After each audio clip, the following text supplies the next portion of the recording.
The people of China and the United States are great peoples.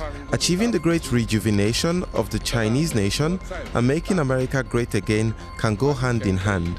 We can help each other succeed and advance the well-being of the whole world. It was a fantastic day, and in particular, I want to thank President Xi, my friend, for this magnificent welcome.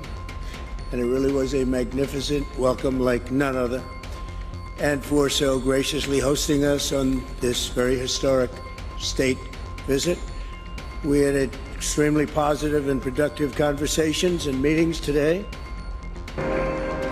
President Xi and President Trump, they're exchanging warm words on the first day of their summit here in Beijing after discussions on trade, energy and investment. But the Chinese leader's stark warning that Taiwan could lead to clashes between the superpowers has cemented that issue as a top risk to bilateral relations. I'm Haidi Stroud-Watts here in Beijing for our continuing coverage of the Trump-Xi summit alongside Shery in Tokyo. And Shery, it's been quite interesting because at the same time, the visuals, the sort of optics that we saw from the welcome ceremony, the warm ties between the two leaders and even between sort of cabinet and administration members on both sides has been such a stark contrast to really the chilliness that we've had over the past 6 months, but also prior to that as well, right? But at the same time, we did see the Chinese side and President Xi coming really straight out of the gates with that warning on Taiwan, that this is really cementing the idea that this is China's red line, one of China's major red lines, and there would be no negotiation when it comes to this topic, warning about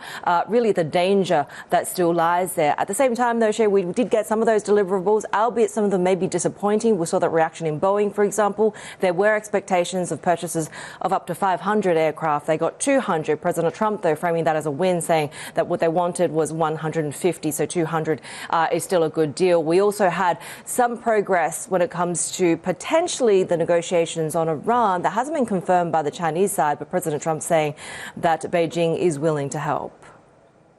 Yeah, the President Trump now saying that China would not provide Tehran with military equipment. We'll continue to watch if we see any of that confirmation and that fruition when it comes to resolving the Iran war. But you said it at the beginning. I mean, given all of the fanfare and the pageantry, the very strong, perhaps bluntest warning yet on Taiwan is what stood out to me. I mean, those remarks actually being released even before the meeting was over.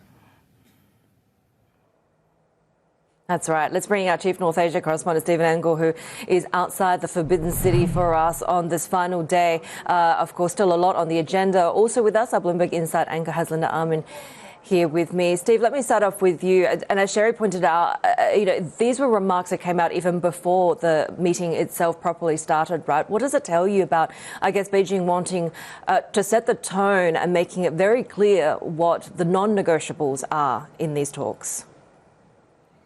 Yeah, I agree with what you and Shery had just said, and the timing of that message that hit the state media wires while their 2.5-hour bilateral was still going on, to kind of get a jump on the narrative right away is what stood out. And it was really, and I've been covering this for a long time, and we all know China's position on this. It's a red line issue, a non-negotiable issue with Taiwan. But they essentially, issued through, of course, Xi Jinping, the most blunt warning yet, if you will, that Xi has given.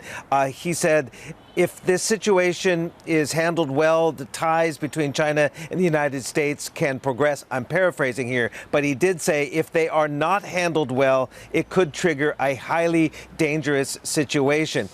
And again, the fact that they delivered it before it was even that meeting was over, and the fact that it was not included in the White House readout of the bilat spoke volumes. As a backdrop, of course, is this $14 billion arms sales package to Taiwan, still paused right now in Washington, D.C. So perhaps this was a highly strategic move by Xi Jinping to put some sow some doubt in Donald Trump's mind about whether he needs to, can and should, when he returns to Washington, D.C., to sign that or to maybe, pull back a little bit. Again, there was a lot of debate about whether Donald Trump would use different wording towards Taiwan. Right now, Marco Rubio, who is telling NBC News that essentially we did not feature Taiwan prominently in those talks, or Taiwan was not featured prominently in those talks. U.S. policy on Taiwan is unchanged as of today. So we still have another few hours left and more opportunities for these two leaders to talk. Perhaps Taiwan will come up again. Again, it's a nuanced approach, but also a blunt approach by Xi Jinping to plant this seed in Donald Trump's mind that this is a non-negotiable subject. But at least when it comes to the business negotiations, they seem to be on track. Linda, how did the conversations go between President Xi Jinping and, of course, the American CEOs that he met? Well, apart from the warning from Xi Jinping on the issue of Taiwan, the tone, the optics, the messaging were actually encouraging, hopeful, and exactly what the markets wanted to hear. Xi Jinping talked about how, China is prepared to open up the economy more. In fact, he talked about how there'll be greater opportunities for U.S. companies in the Chinese market. He also talked about how, the Chinese have appreciated the role that U.S. companies have played in the reform of China's economy. He credited them for that. And on the back of that, he talked about how both the U.S. and China have benefited from that alone. The thing to really note here is that the messaging is not different, Shery. I mean, we've heard the same messaging from Chinese officials time and time again. Every single time President Trump asked China to open up its economy, the question really is whether or not this time round it will translate to more opportunities for U.S. investments in the country. And in terms of the deals that we've seen so far, it has been the low-hanging fruit. I mean, earlier we heard from Haidi that deal with Boeing, 200 jets. We've heard that it should have been 500, still a game changer for Boeing in terms of its finances. This is one company that's been looking for a big deal. The last big deal that came from China was actually back in 2017 when Trump himself was here. That deal amounted to 300 jets. Now, for this particular deal, no details on which model. Trump just said that it's going to be a big plane. We've talked about perhaps the MAX being a possibility, but we really do not know.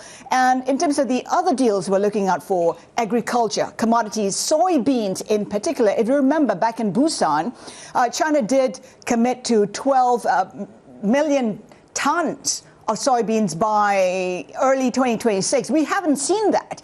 In fact, what China has done is to explore cheaper opportunities, the likes of Brazil. So let's wait and see. Perhaps today we'll hear some indication on the kind of deals that we could see going forward. And we perhaps got some indication of where China stands on the Iran negotiations. Steve, did we get anything more positive here when it comes to Beijing, perhaps using its diplomatic muscle here to resolve the conflict? Well, we knew that Donald Trump wanted to have so-called a long talk with Xi Jinping about Iran. And by most accounts, well, at least from Donald Trump himself speaking to Fox News, they did talk about Iran. There was nothing really in the Chinese readout about Iran other than they did talk about situations in the Middle East. But Donald Trump telling Fox News that China is willing, according to his conversation with Xi Jinping, to support negotiations with Iran. In the White House readout said the two sides agreed that the Strait of Hormuz must be open to support the free flow of energy.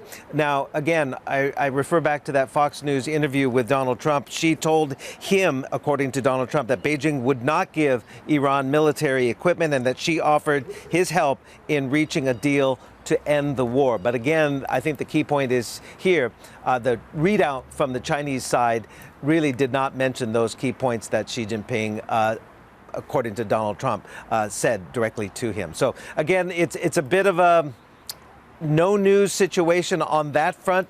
I think Taiwan issue, as I said earlier, Xi Jinping wanted to get a jump on that narrative much quicker than having a conversation and a news narrative spiral into the quagmire that Beijing sees unfolding in the Middle East.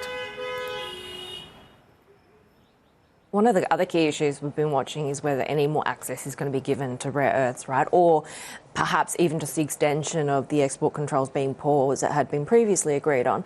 What are we hearing, though? Because we know that with the Chinese dominance being so formidable, the US is pulling out all the stops to try and keep up. There has been no news. And in fact, the readouts from both sides didn't address rare earths. This is potentially the biggest issue for the US. I mean, we remember how the US was brought to its knees when China withheld the supply of rare earths back in April, and that prompted President Trump to actually ease on the tariffs imposed on China. But the U.S. is not waiting. It is doing what it can right now to actually explore non-Chinese supply chains. And that job has landed on the Pentagon's EDU, Economic Defense Unit. This is a unit nicknamed, I think, Deal Team 6. And the members of this team are actually ex-Wall Streeters. I mean, they've been tasked to actually invest in companies that could help reduce their reliance on China. And that includes the likes of, I think, Korea Zinc and some of the companies out there which are a little less known. And therein lies the issue right now. They have to invest $200 billion over the next 3 years. And the goal is really to secure 100,000 tons of batteries per year. And that is a huge ambition. I mean, we heard from a guest that I spoke to just yesterday. I mean, it took China 30 years to get here. If they want to do this, if U.S. wants to do this by 2030, that's almost impossible. It's going to take 20 years. So in the meantime, the reliance on China will continue. The dominance of China will continue. They have to figure it out to ensure that supply remains. It's also just about where, the economically and physically viable deposits and where they are, right? So as you say, it doesn't look like that progress will be fast, but the US figuratively and literally mining for those opportunities, right? As Bloomberg Insider and Linda Armin with us here, and also our Chief North Asia correspondent Stephen Engel there at the Forbidden City as we enter day 2 on the Trump-Xi summit. And coming up, speaking exclusively with one of the key trade negotiators, one of the key figures in the talks in Beijing here, US Trade Representative Jamieson Greer. That interview is coming up at the times on your screen. Plus, we'll be speaking with academics, analysts, a former US trade representative about what's actually been achieved in Beijing, the potential impact when it comes to the Iran war, Taiwan, and global business.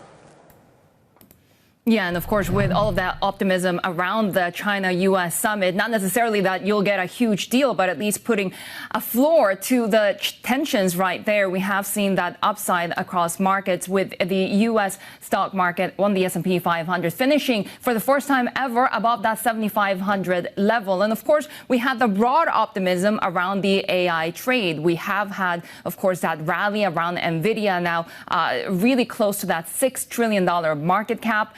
We continue to see perhaps strong economic data out of the U.S. as well. Retail sales rising for a third consecutive month. So all of that really factoring into the markets today. And we'll continue to watch that follow through in the Asian session as we're seeing Nikkei futures not doing much at the moment, but Kospi futures a little bit of downside. But remember, we were already at a record high because of that optimism around the AI trade, around semiconductors. And we'll be watching Samsung very closely today because we've heard that the labor union and the management continue negotiations, and a strike could happen anytime if those conversations aren't resolved. Japanese yen holding steady. We have a little bit of more weakness in the overnight session, so we're past that 158 level. But we'll continue to have that conversation around AI. Later in the show, we take you live to the Spark Summit in California, and we speak exclusively with OpenAI CFO Sarah Friar about their fundraising and sales targets as global competition heats up. Much more ahead. This is Bloomberg.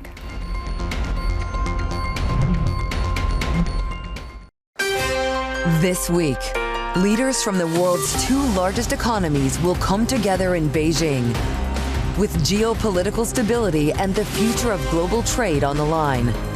Trust Bloomberg to go beyond the headlines with on-the-ground reporting, expert analysis, and real-time market reaction. The Trump-Xi Summit. Special coverage all week right here on Bloomberg. Context changes everything.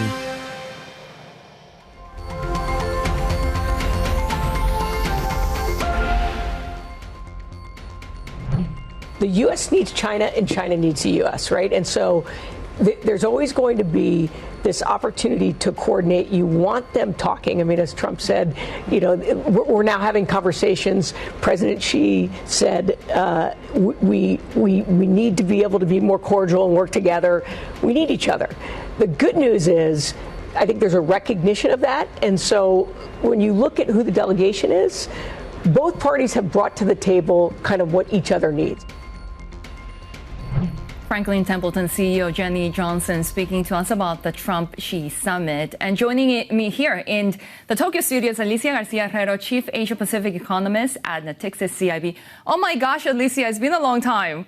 Indeed. Yeah, Very it's nice so good to see you in person here in Tokyo. I mean, the fact that we're seeing perhaps a floor to China-U.S. tensions, are there any implications more broadly across Asia? Yeah. Well, it's a shaky floor because she did remind Trump that be very aware with Taiwan. And let's face it, there is an $11 billion arms package waiting at the door of Congress. So, the warning is there. So I would argue that the reading shouldn't be so positive because she has been very, very, very clear as to the red lines. And he has offered something, in my view. So basically the same, stop selling arms to Iran. If you see, it's very interesting that it's very similar. Yeah, Taiwan, Iran, you sell here, I sell there. Right. Nobody sells. So that's I think the story, the main story. And for the rest, I think it's waiting for the 24th of September. So we need to wait more for any kind of board of investment. But the fact that everybody was called in, including Jensen Huang, very last minute, means that this is serious. I think China is going to open. I think the U.S. wants opening into tech. I doubt China is going to offer that, but they may offer other sectors that are less relevant. And the U.S. will open to China. It might be a green tech because they need it. Yeah. I mean, even President Xi Jinping is saying that China's door to the outside world will only open wider. But the risks are always there, right? Yeah. I mean, they always say that, Of but course. when it comes to entering the Chinese market, and that is what the Trump administration has also called unfair access, right? Yeah. Well, the sector that is being opened, and for good reasons, is actually quite good for China, is biotech, biopharma, bio. Why? Because China can offer amazing clinical trials. They already have the largest market in the world. And they are allowing some U.S. companies to buy pharma companies. But the point is they need to stay and do the R&D in China. So there are sectors where China will be fine to open because it's already doing so, but it can offer that ticket, and that opening ticket, if you want. So I do think there will be some, but I doubt it will be AI or, like the big tech companies. Yeah, because we continue to see that tech decoupling between the two sides. What are the implications for the rest of Asia, especially when it comes to supply chains and sales to both countries? Yeah. So I think the obviously on tech we are going to bifurcate because it's simply not possible to. I mean, China open access is going to end up not being open access because it's just very expensive for China to continue to do this. And I think Asian economies will have to choose. There will be a lot of platforms blocked somewhere or blocked elsewhere. I think that's where we're heading, indeed. Hasn't it been incredible, this rally around artificial intelligence, whether it's the strength of these few companies or just a market rally as well? Are we seeing also a more bifurcated economy globally, within economies and among economies? Yeah, basically we have two worlds today, the AI beneficiaries and the rest look at Asia. I mean, the same war in Iran and then some stock markets or, are rallying. Currencies, nobody rallies so far. It's interesting. Currencies in Asia are so stubbornly. Except the yuan, which is a bit strong right now. Yeah, the yuan is strong, but for where it should be, it's a long way to go. Yeah, so, but anyway. Then you have, those who are not in this game. I don't know, the Philippines, Thailand. India. Malaysia's in between. I think Malaysia can benefit, but Indonesia, I mean, it's like, so, this is very risky because you're going to have basically two worlds in Asia, increasingly, as long as this AI revolution lasts. And in my view, frankly speaking, we used to say this is just a boom and it will be a bust.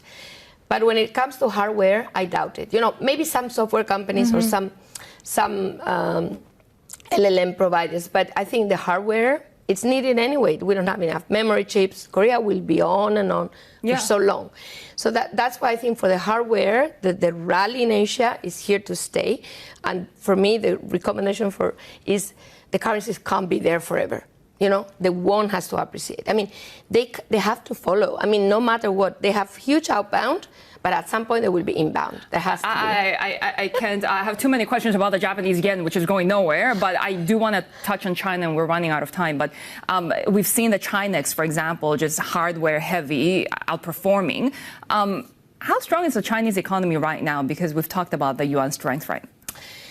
It's a dual economy. So on the one hand, exports, industrial production, all of that is booming, but the consumption isn't. If you look at retail sales, we're waiting for more data now, but it is just not. And I think this is why the idea of reflation, that China will get out of deflationary pressures, that everything will go back to normal, that new normal that we hear about, I think is not the new normal that we are thinking, reducing global imbalances. It's more of an additional push on industrial production, more exports, more global export share. I think China wants to become the largest exporter in everything you see on Earth, from services to... So the objective hasn't changed, it's if anything bigger. So that's not going to improve global imbalances, but it might keep the Chinese economy going because that part is working. We're seeing an imbalance here in the Japanese economy as well, and I just want to bring up this line that crossed the Bloomberg, a report from Nikkei that Prime Minister Takaichi will hold a phone call with President Trump as soon as May 15, which is today. So, after the big summit between the U.S. and China, of course, talking to allies is key. But that imbalance that we're seeing in the Japanese economy, BOJ perhaps not moving, inflation rising, yen, 160 the new normal? Yeah. Well, let's face it, I mean, BOJ should have hiked before. It really is behind the curve. I think by now, inflation is, I wouldn't say huge, but entrenched in the in the Japanese economy. So the BOJ needs to have a different stance, in my view. And on top of that, I think what Japan needs to do, I love this idea of the board of investment, Trump pushing this everywhere. Japan should have a board of investment, should attract investment. Now you have a lot of sectors here in Japan that would deserve attention from foreign investors. So that would prop up the yen more in a much better way than any intervention the BOJ can ever do. Alicia Garcia-Herrero, really good to see you here in the Tokyo studio, Chief APAC Economist at Natixis. And of course, we'll be talking much more about the Trump-Xi summit. We do actually have the U.S. Trade Representative Greer speaking to Bloomberg later today. This is Bloomberg.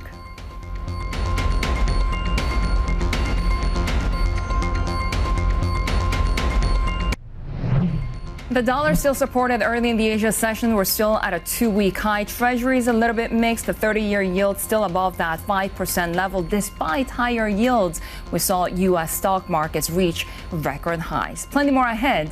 This is Bloomberg.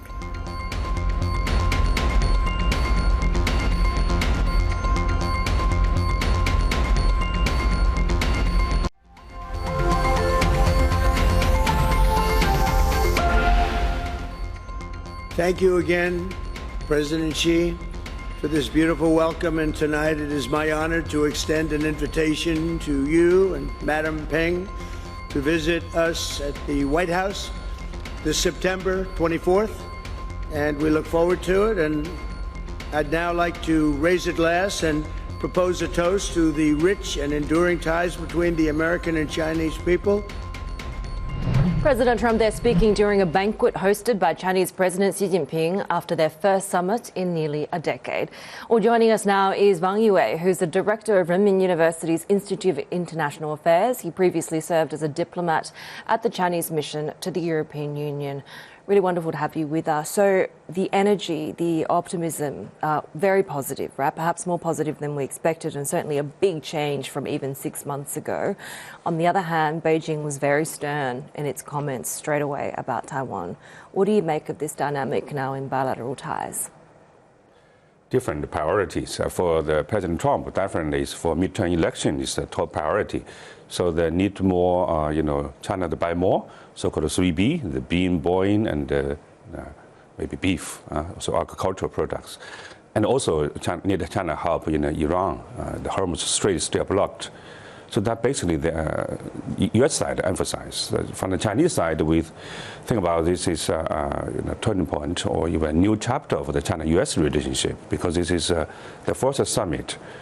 So set the tone for that. The presidency emphasized this is we say constructive stability, strategic stability relationship is very important for the China-U.S. relations to manage the differences and make this more predictable, so that the world not be suffered like so many tariffs or many so-called sanctions and the anti-measures sanctions. So this, I think, is quite helpful for the future China-U.S. relationship. You mentioned the deals. Boeing, though, 200 planes, expectations were for 500, so maybe that's a disappointment. We haven't heard more details about a tariff truce, about the soybeans, a little bit about beef, not a lot about AI, right? So do you think the deliverables are quite minimal at this point on the trade front?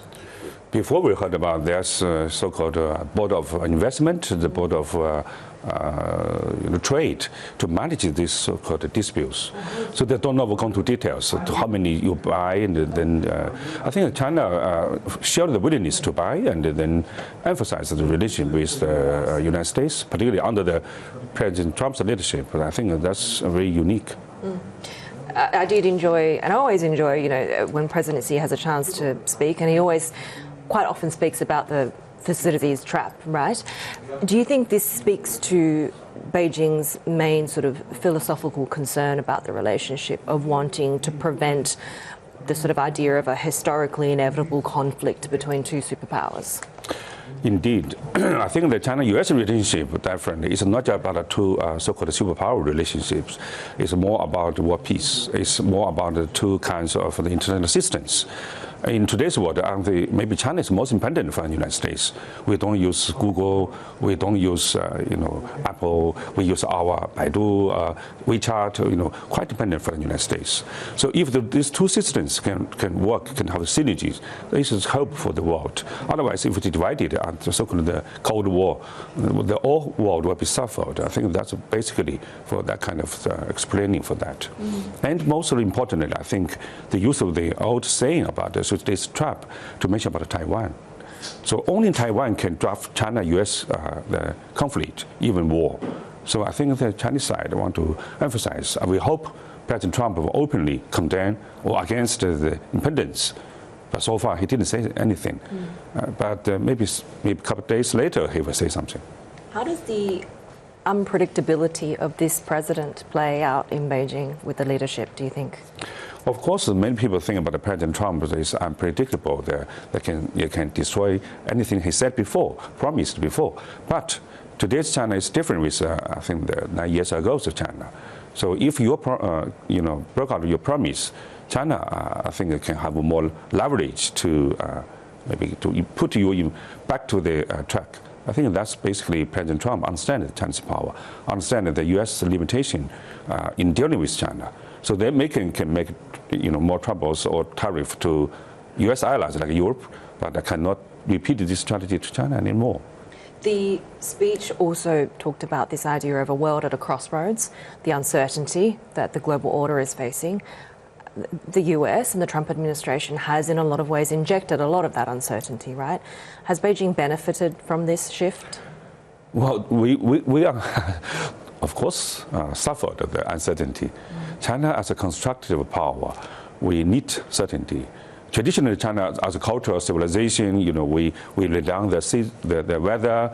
Today, China as a world factory, also we need to model in the long term stability with China-U.S. relationships and also in the international environment. But now we are, familiar with the uncertainty.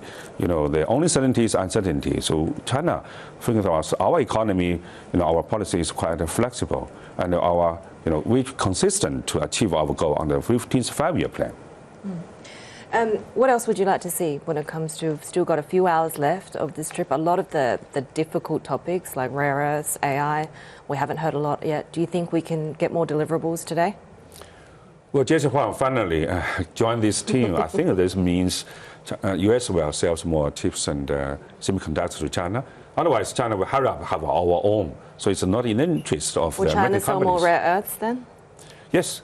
I think that because they have their border of the trade, well, definitely to manage these disputes. Really great to have you with us. We appreciate your time with us today. Wang Yiwei, who's the director of Renmin University's Institute of International Affairs. We have more ahead on the Trump-Xi summit, of course, speaking exclusively with one of the key figures in these talks in Beijing. US Trade Representative Jamieson Greer is coming up. That conversation in just under 30 minutes, Shery. And Haidi, the summit already moving the commodity space. We saw soybeans retreat by the most in 2 months. We saw a little bit of disappointment with no new purchases from China being announced. Oil early in the session, seeing a little bit of upside. We, of course, were also watching anything that came out of this summit on the Iran war. President Trump saying that President Xi has offered to help in negotiations with Iran. Now, copper retreating from a record close. Soaring prices for copper are supposedly constraining Chinese demand. But of course, Beijing, very important for the commodity space, for metals, not only as a source of demand, but also as a supplier. China's dominance in the supply of rare earths has been one of its key bargaining chips in global trade disputes. Bloomberg Originals has been looking at how the U.S. is working to reduce its reliance on Beijing for the critical raw materials. Here's a preview. It doesn't look like much, but this is the prize for the rest of the world in trying to catch up with China. We need rare earths. China owns them, processes them, refines them, and sells them. The entire supply chain is built around Beijing. No matter what you do, you're always kind of beholden to China. Rare earths are really the backbone of modern technology. China's the ballgame. They're 80 to 90% of production and processing of rare earths that go into all equipment around the world. And China's shown it will use that dominance as geopolitical leverage. The main use of rare earths are in these powerful, high-performance magnets. China's capacity for magnets is vast compared to the rest of the world. When Donald Trump returned to the White House in 2025 and rebooted the US-China trade war, China responded with export controls on rare earths that expose just how much Western manufacturing still depends on China's supply. The automotive industry came out and not so quietly said, we are going to have to shut down factories if we cannot get these permanent magnets. That shock set off a broader scramble to build a new supply chain from mine to magnet. This is a story about not letting one country hold all the chips on what is a very important supply chain. And subscribers can see that documentary in full right now on the terminal or at Bloomberg.com, and it'll also be available later on Bloomberg Original social media channels. And let's keep track of some of the other top global headlines that we're tracking. Federal Reserve Governor Stephen Miron says that he will resign once incoming chair Kevin Warsh is sworn in or shortly before. The move was expected as Warsh will take Miron's seat on the Fed's Board of Governors. Miron says he supports Warsh's plans to overhaul Fed communications and balance sheet policy. He also says outgoing chair Jerome Powell can assist in the transition. Transitions are important, and I think that, it is maybe helpful to have someone there to give advice, but I still think it's important that it be a transition because you want to have people's loyalties undivided. You want to have there be very clearly one chairman. You want to have a place where there's no question about who's in charge, and there's no talk of rival factions and things being split. Cuba has run out of the fuel oil it needs to keep its power plants running as civil unrest begins to stir. Social media posts show sporadic protests breaking out, with people banging pots and, in some cases, lighting fires. President Miguel Diaz-Canel blames Trump's pressure campaign, posting on X that the dramatic decline in conditions is due to what he calls the genocidal U.S. energy blockade. An Indian-flagged ship sank in the Strait of Hormuz this week after coming under attack near the coast of Oman. According to a Wall Street Journal report, India's foreign ministry said that Omani authorities had rescued all the crew after the incident without saying who was behind it. Meanwhile, the U.S. military has said its ships have redirected 72 commercial vessels since the start of the blockade.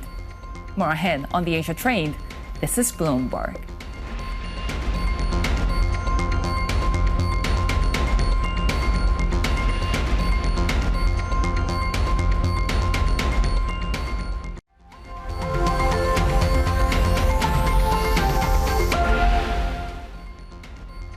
Asian stocks look supported after Wall Street hit fresh records, boosted by a rally in artificial intelligence shares, strong corporate earnings, and further signs of resilience in the U.S. consumer. Let's get more now with our managing editor for Asia Equities, Lian Ting Tu. Lian Ting, of course, the setup from the Wall Street session was pretty good, but then at the same time, we do have ongoing, comments coming out of the Trump-Xi summit. So how are we looking for the session today?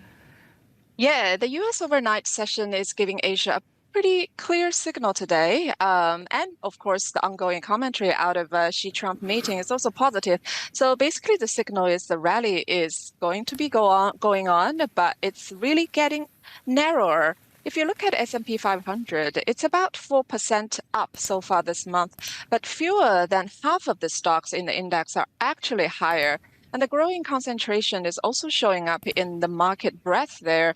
Back in February, the equal-weighted S&P 500 index was beating the standard index by about 6 percentage points. But now it's actually lagging by 3 percentage points. That suggests the rally is increasingly being carried by a very narrow sort of set of mega tech names. And that dynamic is playing out in Asia as well.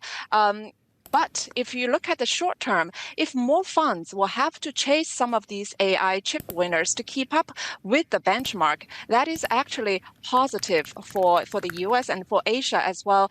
Separately, as mentioned, there are more signs of a thaw in the US and China ties, and that includes Trump's invitation for Xi to visit the White House in September, and Besant talking about some kind of mechanism to fast-track Chinese investments. And those will definitely provide a positive backdrop for Asia trading today.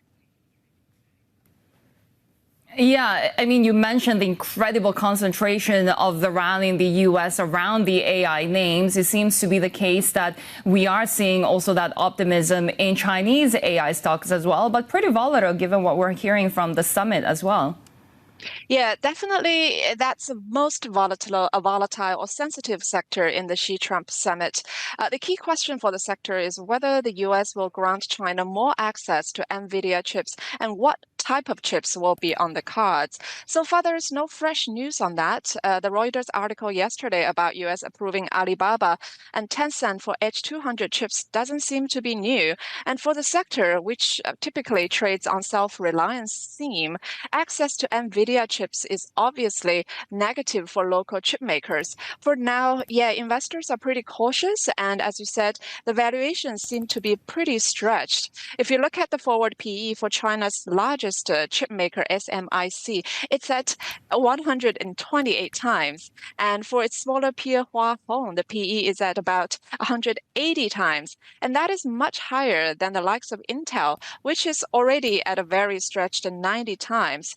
And also, if you look at earnings, both of these chip names reported earnings yesterday, and they both missed estimates. So yes, the self-reliance theme may continue if there is no fresh news out of the summit related to chips, but the fundamentals are really looking a bit weak, at least for the largest chip makers in China.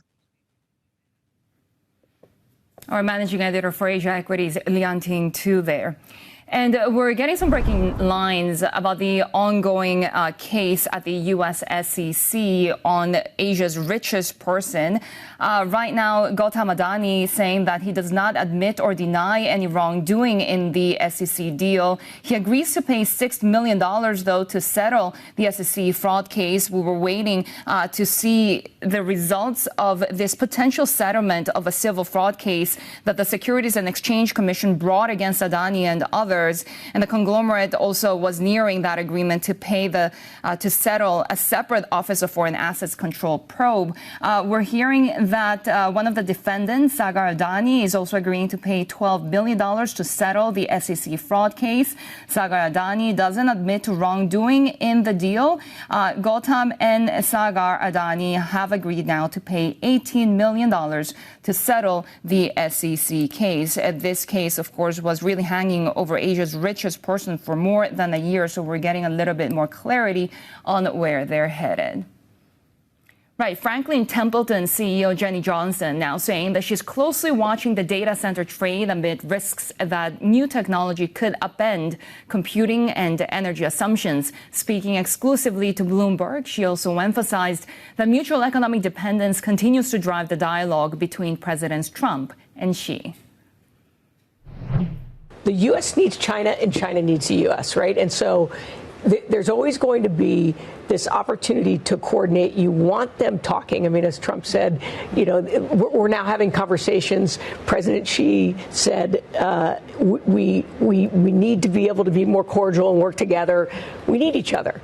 The good news is I think there's a recognition of that. And so when you look at who the delegation is, both parties have brought to the table kind of what each other needs. I think that the other side of this is there will always be a distrust around technology, but the fact that you have, you know, Elon there, Jensen there, Dina from Meta there, right? Like that's a sign that the U.S. is coming in to have conversations.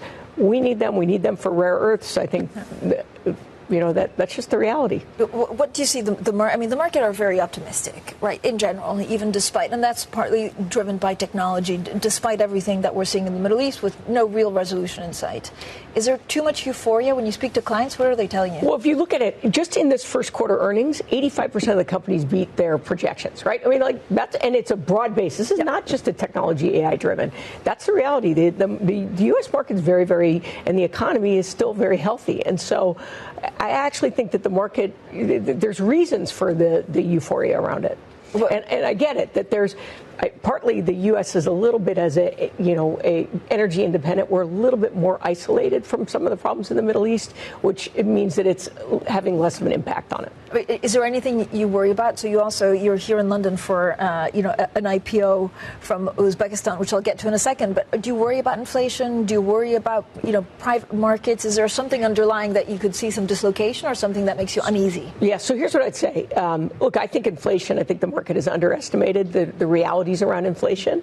I know that there's this lot of concern that's raised around Kevin Warsh and will he be independent? The reality is, remember, it takes 12 governors to vote for whatever the changes are in rates. And Kevin Warsh's term, it's going to be 2 years under President Trump and then 2 years after that. So he's got to look at his legacy, too. I think he's going to be very practical. So I think inflation, the reality of inflation is it's sticky and it's probably, going to be more difficult than even the market. I think the market's probably underestimating it a little bit. So you're here in London because there's, a company from Uzbekistan that listed, which so far 24 hours has been doing very well. I mean, are you expecting more companies to? Well, so let me give a little bit of background on that because it's actually very unique. So this is the Uzbekistan government has been very progressive with the reforms. Actually, have one of the top performing economies. I think this current quarter they're at 9% GDP growth. Last year, they were almost 8%. And so what they've done is they've hired Franklin Templeton to help them privatize state-owned enterprises. So they contribute into a fund, 13 companies. They cover transportation, utilities, financial services.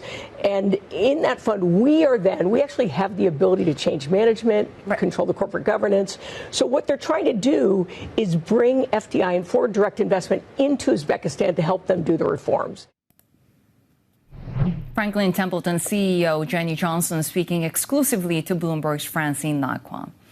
And we do have breaking news out of Japan. We are getting the latest producer price inflation numbers, accelerating 4.9% for the month of April, beating economists' expectations, also accelerating from the previous month. And the previous month's figures have also been revised higher to growth of 2.9%. On a month-on-month basis, we're also talking about acceleration of 2.3% for the month of April, really beating economists' expectations, also the previous month being revised higher. So inflation pressures continue here in Japan, and not surprising perhaps given that we have seen PPI and CPI also in the United States beat all economists' expectations, inflationary pressures rising given the global oil shock, and also now markets pricing in BOJ hawkishness. So you are seeing that downside when it comes to JGB futures at the same time. Right, we do have more ahead on the Asia trade. This is Bloomberg.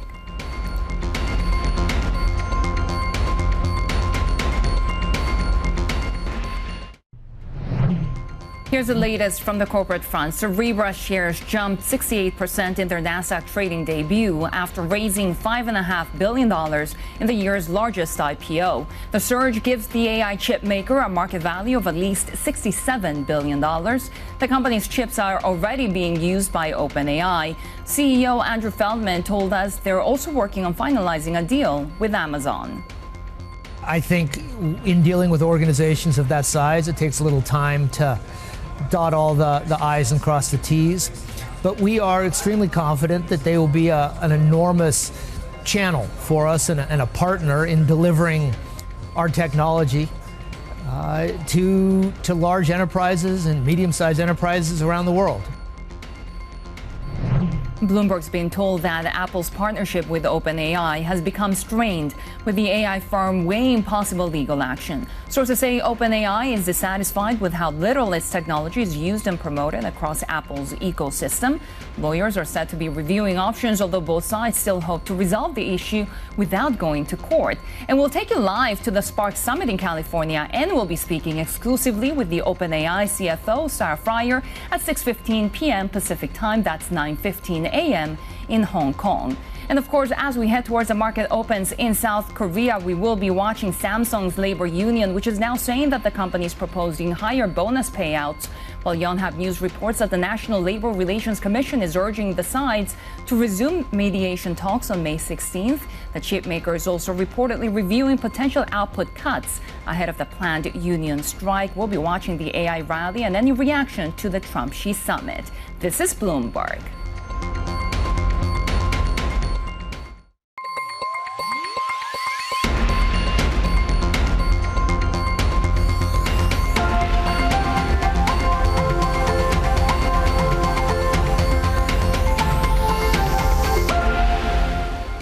This is the Asia Trade. We're counting down to Asia's major market opens as we digest not only the fanfare and pageantry of the China-U.S. summit, but also all of the risks around this relationship. President Trump has invited Xi Jinping to visit Washington on September 24. We also saw President Xi's remarks to 30 corporate executives from the United States, saying that China's door to the outside world will only open wider, and President Trump saying that President Xi Jinping has offered to help in negotiations with Iran. So this is the setup as we head towards the market opens across Asia. And you can see a little bit of downside, upside now on the Nikkei and rebounding from the previous close. This, of course, as we digest the optimism from the summit, not necessarily a huge deal, but perhaps putting a floor to China-U.S. tensions. And of course, we're watching the AI rally after Wall Street finished on a record high. We're talking about the S&P 500 finishing above that 7,500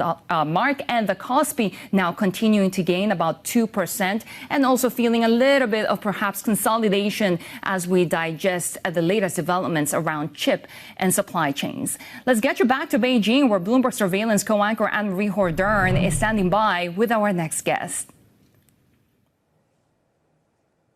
Hi, Shery Ann. Very good morning to you. I'm now joined in Beijing on the sidelines of this summit between President Trump and Xi Jinping with United States Trade Ambassador Jamieson Greer. Ambassador Greer, thank you so much for joining us. It's good to be here. Thanks for having me. So let's start with some of the trade agreements, potentially the purchasing agreements we could see come out of this. The president was talking earlier to some of the press about Boeing jets, about 200 of them. A lot of reporting going into this was maybe they'd get as high as 500. We saw last night, maybe in a sign of goodwill, China renew licenses for beef imports. Are there soybeans? Are there energy? Can you walk us through some of the deliverables? Yeah, I'm happy to do that. So remember, we're in a situation where we're trying to rebalance our trade with China. We've had a lot of success in that. Our trade deficit with China went down by a third last year, in 1 year. And so we're trying to manage the trade around the kinds of things we want to be selling to China, whether it's Boeings or soybeans or other ag or energy or medical devices. And so you can see us bit by bit building up this strategy. Coming out of this week, you heard the president today talk about the Boeings and hundreds of Boeings being purchased by China. We already have a soybean deal with them from our prior meetings of 25 million metric tons a year over the next 3 years. And we expect to also see an agreement for double-digit billion purchases of ags over the next 3 years per year coming out of this visit. And that's more general. That's aggregate. That's not just soybeans. That's everything else. Are they keeping up with those agreements? They have been. So on the soybeans, last year they needed to fill up 12 million metric tons at the end of last year. They did that. They've now, we expect most of the soybean sales to go on in the later part of the year, but we've seen some there already. We saw, as you noted, things related to beef exports, registrations re-upped last night. So we're already seeing them start to fulfill some of their promises. When it comes to the détente, we have this trade agreement truce till October. Will that be extended on this trip? So we'll see about that. We have, of course, the agreement that goes until this fall. That's all solid. That's all well and good. There's certainly a willingness on both sides that if this continues to work out well for each country, to continue that and to extend this ability to make sure we're getting rare earths, that we're selling the types of things we should be selling to China, and we're trying to manage differences rather than escalate them. We hear that some firms, China is dragging their feet when it comes to licenses on rare earths. Was this discussed? We do discuss this. We discuss this at all levels. And do you think they are dragging their feet? So with a couple of things, sometimes they do. I would give them a passing grade on this. We've certainly seen the rare earths come back up to better levels. Sometimes it's slow. There are times when we have to go and make our point. You may have seen a couple of weeks ago there were some big shipments of yttrium that came across. That was after advocacy from the U.S. government. So whenever we see an issue or we hear from specific companies, we engage with our Chinese counterparts and we find them to be constructive. Where does this leave the 301 tariffs? Will China view this as retaliatory, given the fact that it seems like the relationship right now is stable and you're in the middle of this détente? So I haven't yet met a country where we've imposed tariffs and they said, thank you, we love these tariffs. So no one really likes that other than our workers and our industries. What the Chinese know and what we've agreed that there's going to be a certain level of tariff on the Chinese. So I think as we're rolling out and concluding different investigations under Section 301, which again, don't just target China, they cover other countries as well. I think the Chinese are going to be looking at what we're doing there compared to agreements we've had in the past on certain tariff levels, and we'll just have to try to manage that. Will you get to the rate that the United States was at on China before the Supreme Court struck down IEEPA and the fentanyl 10%? Well, I can't prejudge the outcome of these investigations. They're a legal process. They're ongoing right now. We've received comment. We've had hearings.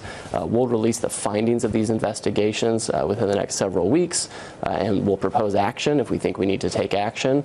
And so if tariffs are part of that action, the world will see then. It'll be very transparent and public, and people will be able to comment on that as well. So I can't really commit to a given rate or not at this point. We have to go through the investigations. Where does it leave the discussion on the Board of Trade? When does that begin? There's a lot of reporting. It's about $30 billion of goods on both sides. Is this all accurate? That's right. And so at the end of this meeting, we'll go back to the U.S. and the Chinese will be here. What we intend to do on the U.S. side is put out a call for public comment first and foremost and saying, hey, we're trying to manage this trade with China. We want to focus on non-sensitive goods. We think we should be selling them. Things we think we should be buying from them, trying to facilitate trade in that area. And then from there, we'll be able to interact with our Chinese colleagues and negotiate with them over where we think we have the strongest mutually beneficial trade with our countries. Is there a chance, though, that with this Board of Trade, there'll be some goods coming from China that are a lower tariff rate than maybe an ally of the United States? I mean, I don't think we're comparing it necessarily to allies. And if you look at the president's tariff program over the past year, there are certain things that never have really been subject to tariff. You know, energy goods, you know, certain foods, you know, fertilizers, things like that have never been subject to tariffs. There are certain things that we should be buying from China, I think, just like there are other countries where we should be buying things. You saw the president a week ago, he told the UK, we're not going to have a tariff on whiskey from the UK. So it's not out of the norm of what this administration is doing to have nuance and how we're approaching it, kind of picking and choosing how we want to trade with countries. When it comes to NVIDIA and chips, I bring this up because a lot of talk about Jensen Huang. You were on Air Force One. I mean, were you surprised to see him in Alaska at the refuel stop and getting on board? And there's a lot of speculation that something would be done here with chips. When it comes to the H200s, in January, the United States greenlit Chinese firms to be able to buy them. Will China allow their companies to buy them? Well, obviously that's going to be a sovereign decision for China. With export controls, they're fluid, right? They change over time. It depends on what threats you see, what's commercially available worldwide, what the Chinese can already do. And so you want to make sure you strike a balance between national security, protecting high tech, but also making sure that we're benefiting from overseas markets. And so those are the kinds of things that went into the H200 decision. As to whether the Chinese are going to buy or not, again, they're making their own determinations. They're very committed to domestic production. They often see U.S. high tech sometimes as a threat to them, because if we're ahead of the game like we are on AI chips, sometimes they feel that can stop their own growth. Obviously, we think it can be helpful to them in the long run, but they'll just have to make their decision on that. But there was a lot of speculation that this would be a tangible talking point at the table because of the presence of the NVIDIA boss. Did this come up, semiconductors? Well, so we have 15 to 17 American business leaders here, and they had actually the opportunity yesterday in a meeting with President Trump and President Xi to come in, talk a little bit about their company. So Jensen was there. He spoke about NVIDIA. We also had a variety of other folks there, Cargill, Brian Sykes, and a variety of other companies. So all these things come up.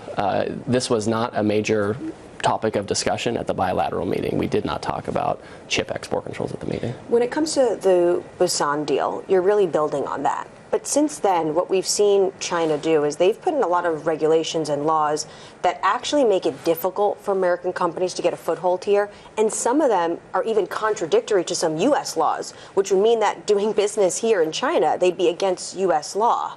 Did this come up? Do you find it harder or easier for American businesses to gain access to this market? Well, we have raised this with our counterparts. The Chinese in the past couple of weeks put into place supply chain rules that when I read them, it looks to me like they're saying if you're trying to reshuffle your supply chain or get closer to the United States or something like that, they might punish you. So, which a lot of firms are doing. So that's a strong concern for me. The thing to remember is with the Busan Agreement, what we're doing now, they build on each other, but they're not comprehensive. They don't solve every problem in the relationship. That's why something like the Board of Trade, we're focused on non-sensitive trade, because we know we're going to have differences in these other areas, whether it's export controls or high tech or critical infrastructure or things like that. So those are issues that we raise and we talk about, but we also try to be constructive. But I do wonder, you as a critical individual on China in the past, their rules, their regulations, the subsidies they give to their companies, do you actually welcome that in a sense that you can say to U.S. businesses, this is what I've been telling you, this is why it is hard to do business in China, and these are some of the traps that are set in place? Yeah, I guess what I would say is I am clear-eyed on these things, and I think it's helpful for our companies to be clear-eyed as well. And I think they're a lot more realistic about their expectations about operating in China's market and selling into this market than they were 3 years ago, certainly more than they were 5 years ago. So when these things happen, It's good for our companies to realize the objectives of the Chinese government, the Chinese economy. They're just different than the objectives we have. We're trying to make money and be capitalists and flow that money down to workers and families. In China, there's just a political element to their economy that doesn't exist in the U.S. The other political element to all of this, of course, is while you were in this bilateral meeting with the president and Xi Jinping, we had the Chinese readout come out where they made it clear that Taiwan is the biggest issue for them. At the same time, the White House readout didn't mention Taiwan at all. How much is this going to be the biggest hurdle between this relationship and setting up potentially some of the broader discussions like Board of Trade? Well, I don't expect the Taiwan issue to bleed into Board of Trade. I just don't.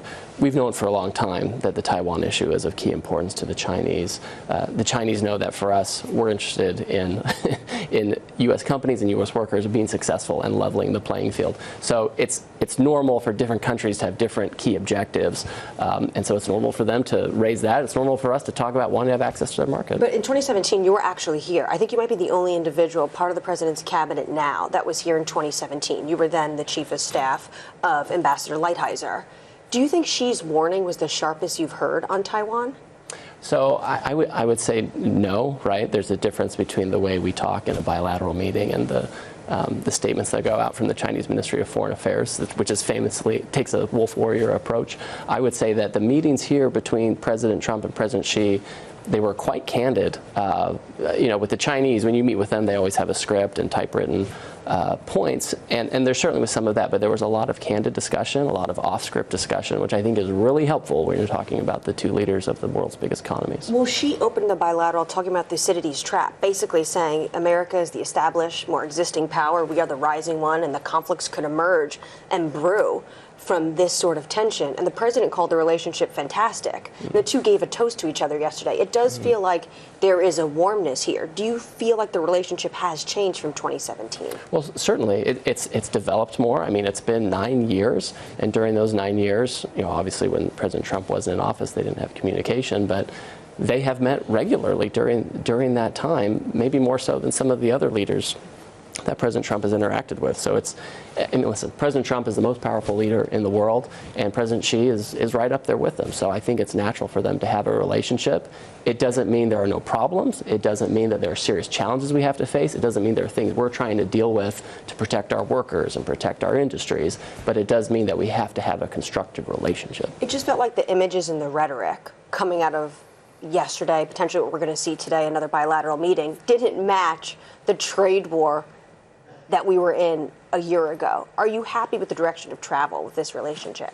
Well, for me, as the trade representative, I'm looking at outcomes. And 1 year in, our trade deficit with China has dropped by 33%. That's incredible. It went down by $130 billion last year. That's what we want to see. That means we're diversifying from China. We're making more stuff here. We're seeing the manufacturing indicators and manufacturing labor indicators increase in the United States. That's what we're looking at. It's less. It's not this issue of China versus America as much as it is we're pro-America. And we want our domestic economy to do really well. And we have to kind of manage and control our economic relationship with China to make sure we can achieve our domestic economic goals. And just finally, on Iran, this was the major talking point on the White House readout. Do you believe Xi Jinping is going to help the United States in potentially reopening the Strait of Hormuz, putting the pressure on the Iranian regime, and also at home telling their firms they need to abide by U.S. sanctions? So first of all, it's really important for China to have the Straits of Hormuz open, no tolling, no military control. That was clear from the meeting. So we welcome that. With respect to Chinese involvement with Iran, our view is the Chinese are being very pragmatic. They don't want to be on the wrong side of this. They want to see peace in that area. President Trump wants to see peace in that area. So we have a lot of confidence that they will do what they can to limit any kind of material support for Iran. Ambassador Greer, thank you so much for your time today. Thank you. Shery, that was, of course, the United States Trade Representative Ambassador Greer, an individual who was here with the president in 2017, also back here for this historic summit in Beijing. Yeah, great conversation. Anne-Marie Hordoran there joining us from Beijing. She's the Bloomberg Surveillance co-anchor, of course, following the latest developments on the China-U.S. summit. And we'll have another big guest later today. We'll be speaking exclusively with OpenAI CFO Sarah Friar live from the Spark Summit in California. And we do have an alert on the Bloomberg right now. We are very, very close on the Kospi to that 8,000 mark. Actually, with just surpassed it. We're at that 8,009 mark, record high. We're talking about more than 80% gains for the Kospi just this year, and very much surpassing that 5,000 level, which was President Lee Jae-myung's goal when he came into office. We have more ahead. This is Bloomberg.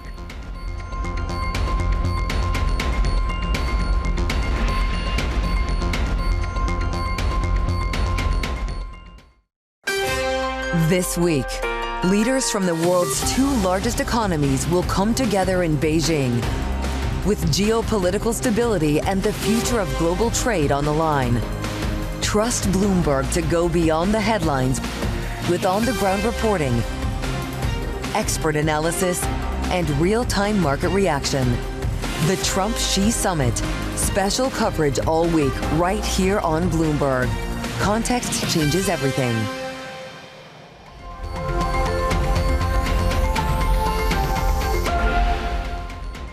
It was a fantastic day, and in particular, I want to thank President Xi, my friend, for this magnificent welcome, and it really was a magnificent welcome like none other, and for so graciously hosting us on this very historic state visit.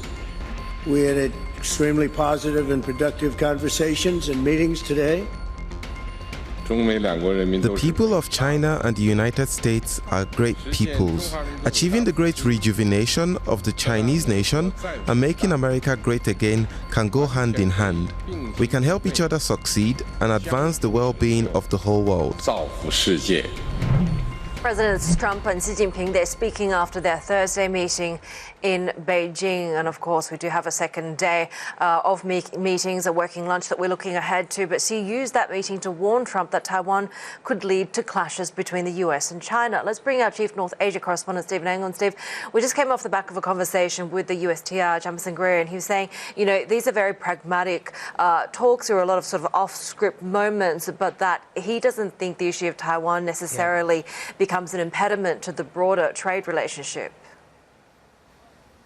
Yeah, that's right. That was a great interview by Anne-Marie Hordern with Jamieson Greer just a few minutes ago. I was hanging on every word, obviously, to kind of get a recap of the bilat yesterday. A few things did stand out, and one of those points was the one that you just talked about, where, you know, the bilat yesterday, 2.5 hours in the Great Hall of the People between Xi Jinping and Donald Trump, was fairly cordial. But again, there was that statement by Xi Jinping issued by state media in China even before that bilateral was over about Taiwan and how that is a red line and will not be a negotiable phase and could lead to a very dangerous situation between China and the United States if it is not handled well. Now, Anne-Marie, had a great question to Jamieson Greer, the U.S. Trade Representative, when she basically asked him, will this stance and this blunt statement by Xi Jinping sort of dent the overall positive mood in trying to foster a better framework agreement on trade with China through mechanisms like a board of trade. And his quote was essentially, I do not think the Taiwan issue will bleed into the board of trade and also the broader discussion. So again, it was clear that Xi Jinping needed to make a statement and make sure that that was the narrative before the end of the bilateral. I'm only reading the way I saw it. I firmly believe Xi Jinping and the Chinese leadership was very strategic in this matter, did not necessarily want the issues around Iran and the quagmire, if you will, that is happening there, now into its third month, essentially, 11 weeks in, did not want that to dominate the dialogue. And essentially, the top line from China is Taiwan is not an issue that is negotiable.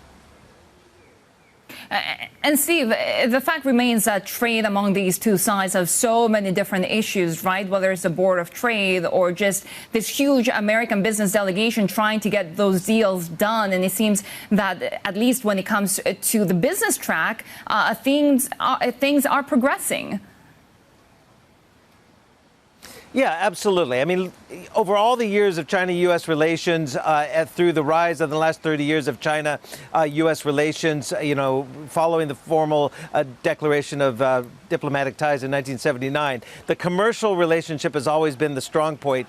But again, the lines have been blurred between commercial interests and geopolitical and national security interests, no doubt, as highlighted by the friction over the last few years.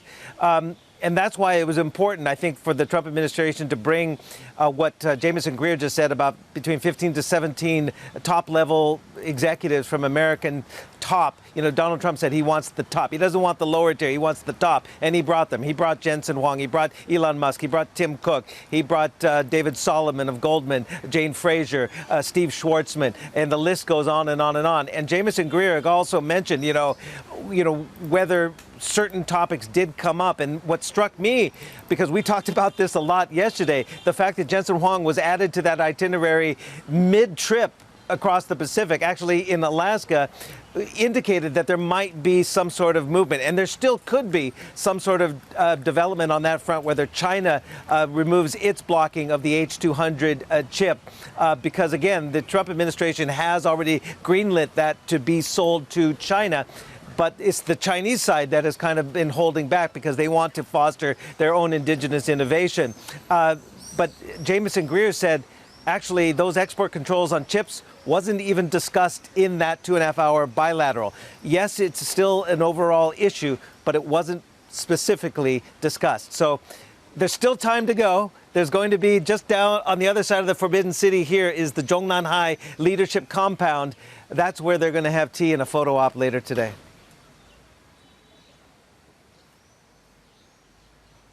Our Chief North Asia correspondent Stephen Engle there ahead of those continued talks, and we did hear from USTR Greer that there were a lot of sort of off-script discussions as this meeting continues. So we're waiting to see if some of those other issues that Steve mentioned sees a bit more progress throughout the course of the day before the president departs Beijing. More ahead on the Asia trade. We're live in Beijing. This is Bloomberg.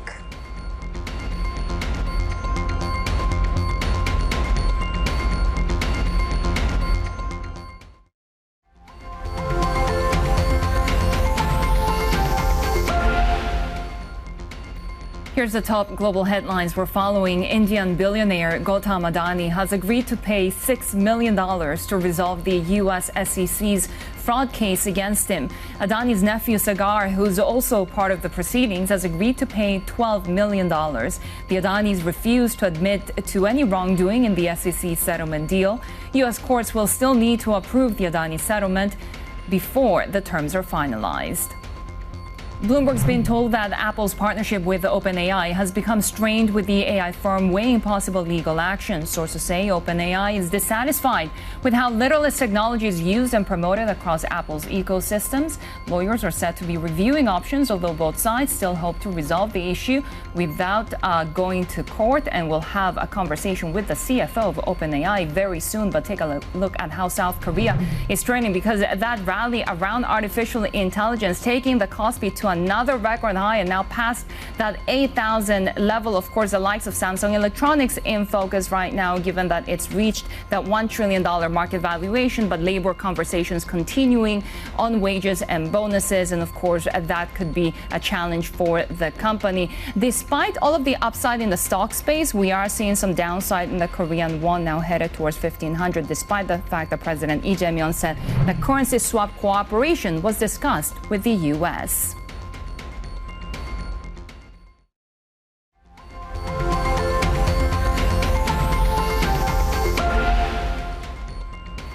Broad upside across markets in Asia, with the Kospi touching a record high above that 8,000 level. The Nikkei also gaining about 0.5%. Do watch out for all of the semiconductor names. Also robotics names like Hyundai, for example, are surging today as well. Not just Samsung, SK Hynix is also everything to do with the tech trade. We have seen in the overnight session, of course, the AI optimism, not to mention the resilient corporate earnings, consumer strength in the U.S. So that's led to more upside in the U.S. dollar as well, Haidi. But surprisingly, the yuan continues to gain ground as well. Yeah, it's quite interesting. We're seeing this extended stretch. And I do wonder, because quite often we see at times like this where there's very sensitive events, like a key state visit, for example, with President Trump visiting China and the first US presidential visit in almost a decade, that there is this desire for maintaining stability in the markets, in the currency, right? Barclays a few days ago saying that state banks have been aggressively curbing the yuan rally to slow appreciation in the first 3 months of the year. Whether or not we're seeing that at the moment, we could see some data a little bit later on, but we have seen that winning streak for the yuan, and also a winning streak when it comes to some of that risk appetite returning to China stocks as well, right? This is a sector, and this is a geographic sector that's not reached near the lofty levels that we've seen with the likes of Taiwan and the Kospi, but certainly we are starting to see some of those startup shares, a Star 50 index, Chinex index, AI-related, chip-related names starting to catch up as well. Yeah, so Haidi, let's actually dive deeper into all of these market moves with Isaac Poole, CIO of Ascalon Capital. Isaac, really good to have you with us. We were just focused on that incredible AI rally that we're seeing. Do you chase that rally right now, or are we already looking a little bit stretched? I think fantastic is the word for this. This rally has really gathered steam, and you're seeing it across the world, not just in the US now, but really picking up in Asia. I think this is something that is not one to chase hard and not to succumb to FOMO and try and pick up extra gains. If you've had exposure here, and I think most investors will have, it's perhaps time to think about locking in some of those gains, particularly if you're sitting in multi-asset diversified portfolios.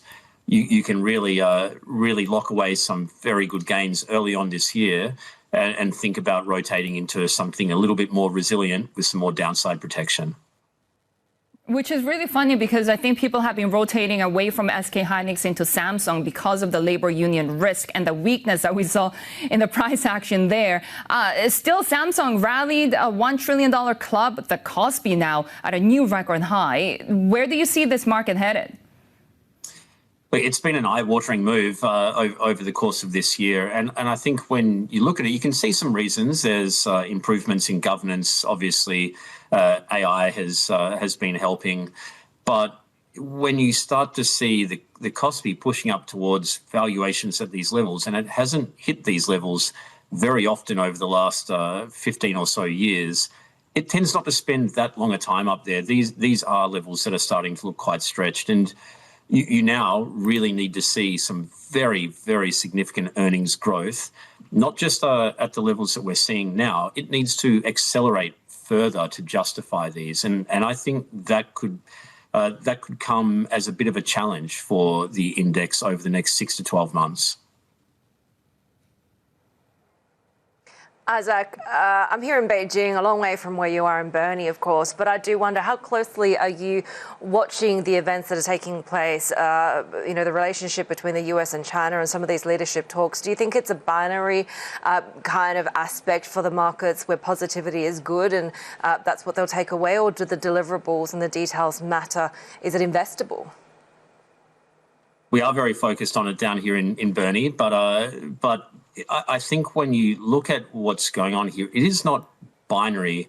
I think that that the market came into these meetings not expecting big outcomes, perhaps hoping for a couple of fringe deals, some commitments to buy more US exports into China and open up trade. But I would comment that even though we're likely to get a few of these deals, I think history suggests China won't be in a rush to implement them. And of course, we have a president in the US who's facing midterm elections in November. There is plenty of time to stall, to maybe book a couple of deals that look good on the face of it, but actual action, I think, will be limited. And that is perhaps a good summary of what this meeting is likely to deliver. Limited action, a lot of talk, perhaps some red lines and guide rails for how the relationship can continue through the course of this year. But I wouldn't expect markets to react particularly strong one way or the other at the conclusion. we're also looking out for any more details as to whether Beijing will be critical in being able to progress these talks with Iran and bring about a longer-lasting peace there. But Isaac, markets have largely really disregarded that risk, right? But you say that, all roads essentially to the downside for global economic growth and for corporate growth are stemming from higher oil prices. When do you think the reality of that will start to bite? I think we're going to start to see it in coming weeks. And speaking of China and the US, what we're seeing here is oil prices, I think, being held artificially lower than they otherwise would be, because China has been reducing its exports of oil, but the US has stepped in and covered some of that reduction in supply and allowed some of the imbalances to work through. But as the strait remains closed, we are going to start to see those imbalances really show through. I think producer price inflation in the US shows that is coming through loud and clear. Consumer price inflation suggests that it's starting to bite. And I think real wages and retail sales in the US are showing that consumers will begin to feel this. So I think that while markets have been willing to look through the likely impact on the global economy for the last 4 to 6 weeks, there's going to come a point when the economic fundamentals are just too clear to ignore. And that, I think, is going to be the big story for the remainder of this second quarter. Isaac Poole, CIO of Ascalon Capital. Really good to have you with us, of course, and the Trump-Xi summit pulling AI, semiconductors in focus as we continue to watch all of these moves across Asia, especially in the semiconductor material space here in Japan. We just had results from Applied Materials giving sales and profit forecasts that far exceeded analyst estimates, fueled by soaring demand for AI computing, memory chips as well. The AI growth is expected to contribute to a sales increase of more than 30% in the company's semiconductor equipment business this year, according to the CEO of Applied Materials. So you're seeing a little bit of those moves and focus in the Japanese session around the chemicals material space. We're also following the memory space in South Korea. Of course, we're talking about the Kospi reaching a new record high past that 8,000 level, and Samsung continuing to gain ground along with SK Hynix. Some idiosyncratic stories there, including, of course, the ongoing labor negotiations for Samsung, SK Hynix getting very close to its own $1 trillion valuation. But we're seeing a little bit of rotation away from memory given the drop that we saw in Micron overnight.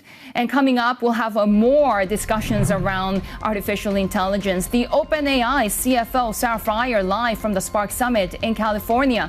This is Bloomberg.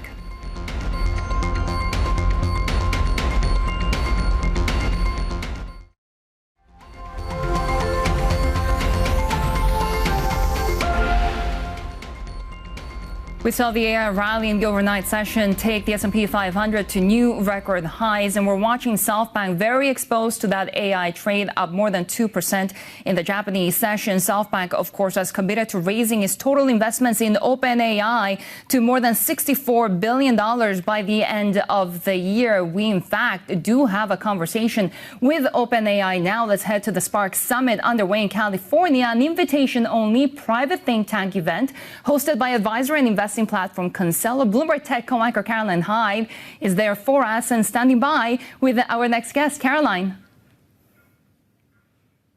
Shery, thank you so much. Our next guest is the CFO of OpenAI, Sarah Friar, and we're just talking about the euphoria in the market again. Anything related to compute, anything related to investment opportunities. How much do you still need to invest in compute of your own to keep the edge? Yeah, we believe compute is a huge competitive advantage.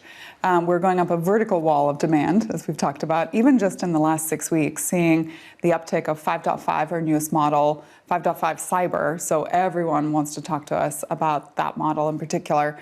And then on the Codex side, we're seeing just incredible lift, over 4 million users now on Codex. That's up, I think it went from 3 million to 4 million in just 2 weeks.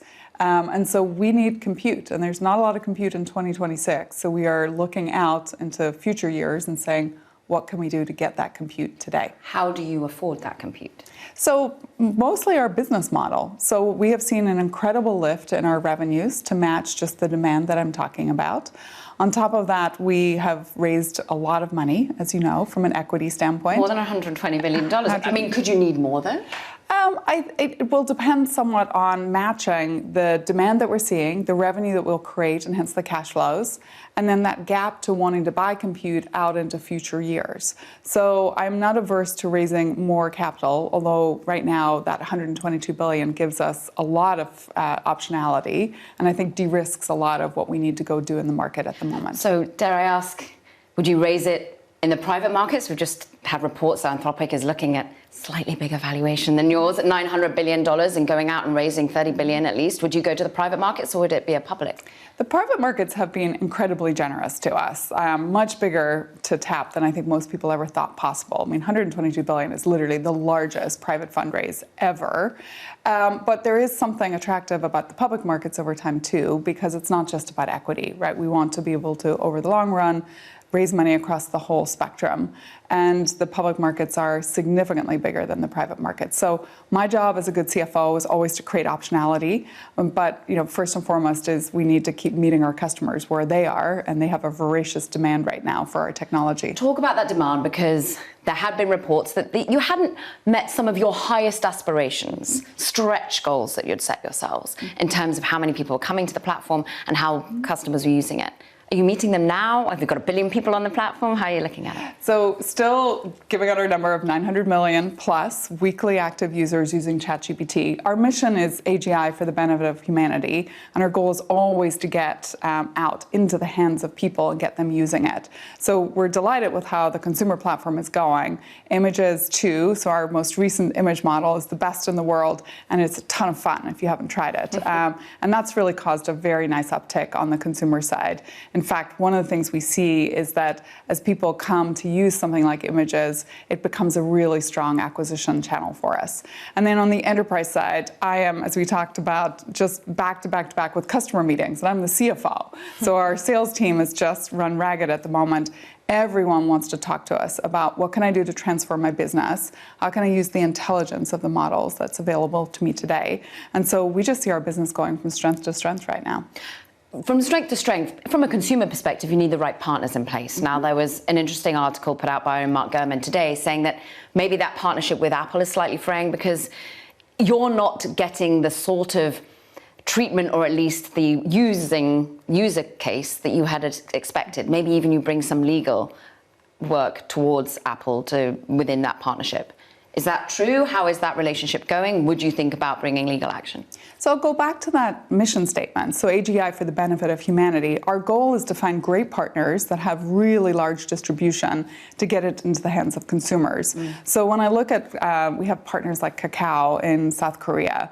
PhonePe has actually been an incredible partner in India. And so we know that there is a route to market via these partners, and it can be wildly successful. And we're just going to keep pushing on that. You are dodging that question. So, but is the relationship strong with Apple? I mean, right now, in terms of our relationship with Apple, it's like every other large distribution partner for consumers. We want to make it work, and we know that consumers want our technology, so we think that there's a way. You think that there's a way without or with legal action, do you think? I cannot comment on legal action.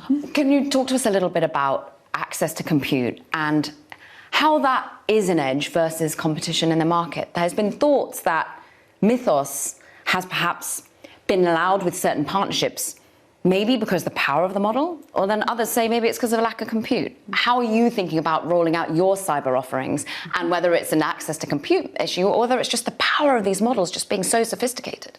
So 5.5 Cyber in particular is right on par with Mythos. If you look at the UK ASIC group is one of a very good third-party research team. And we're really proud, actually, of the 5.5 Cyber model in particular. In particular, what I love about it, though, is that it is a very efficient model. So it is much cheaper for customers to be able to use it. And in keeping with this point about access, we have gone much broader in letting people have more access to it. The European Union, in fact, just made a comment earlier in the week to give us some kudos on that rollout. That doesn't happen much. It does not happen very frequently, but it goes back to, again, very mission aligned for us to make sure that we're putting our technology and democratizing it into the hands of everyone. Now, in something like cyber, we tend to be a little bit more careful because there's a lot of safety and security elements there. This is a model that really can find vulnerabilities in software code at a level that people have not seen before. And so it's also causing huge demand. I think I've been spending a bunch of time with banks and financial institutions. I have not talked to a single CEO of a bank that does not have this as their top priority currently. In terms of, therefore, priorities going forward, with the safety of what's being deployed, but also the need for energy and for scale, what is the key bottleneck, do you think, for just getting this into as many people's hands as possible? Yeah, so there's really three big components to a model. It's the compute itself, it's data, and it's great researchers. The biggest compute is always the people, so great researchers I'll always come back to. There's just not that many of them in the world. I've heard they're quite expensive too. We are super proud of the team at OpenAI. I think one of the things, it's about the cost to hire them, but more than that they can get access to compute to do the research that really inspires them. On top of that, compute itself has clearly been a bottleneck. I don't think any of us, even Sam and Greg, who I think were incredibly prescient overall in terms of the need for compute, I don't think they could have foreseen just the sheer demand that we have right now in 2026.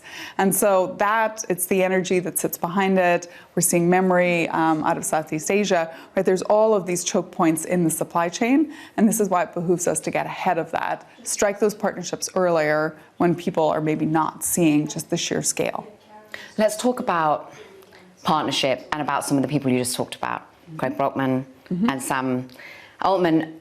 They've had a tough week in terms of being in trial, having their relationships sort of cast into the limelight.